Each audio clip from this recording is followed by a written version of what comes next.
A lot of times we learn quite a bit by sort of by doing the right thing, but sometimes we learn a lot by doing the wrong thing, making mistakes, having kind of failures. I'm wondering if you can kind of, in reflecting on your own career, what is the big mistake or the big failure that you think maybe you've had in your career that you've learned a lot from and has helped you?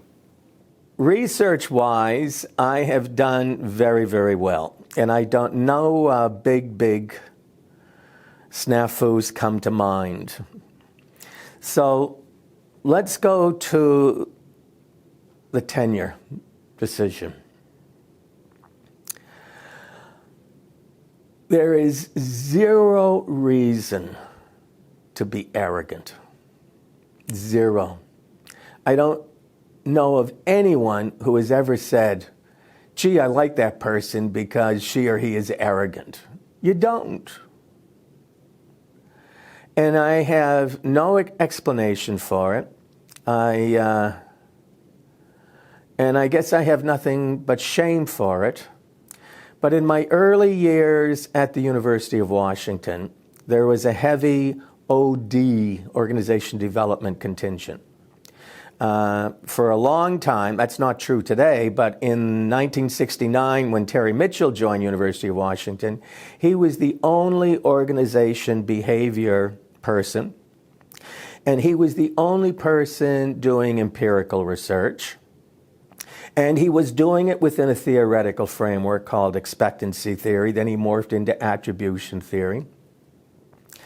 And I don't know if I was doing it consciously, but Terry certainly pointed it out, that I would act arrogant towards the OD people.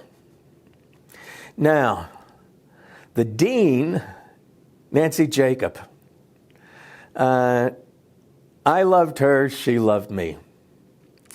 And she wanted to get me on the faculty. At the time, I was with Weyerhaeuser, and no particular desire to get in academia, but she convinced me, Terry convinced me, that I should get on board. Well, every faculty member gets a vote. Now, if you were an OD person in the early 80s, would you want someone like me? And it's not that I said things that I regret. It's my bearing, my look, that attitude that's on your face. And someone should have slapped it. And then I think I overcame it. I did, because in '83, Nancy had a great line, the dean. She said, if one person more than Terry Mitchell votes for you to join the faculty, I'm going to hire you.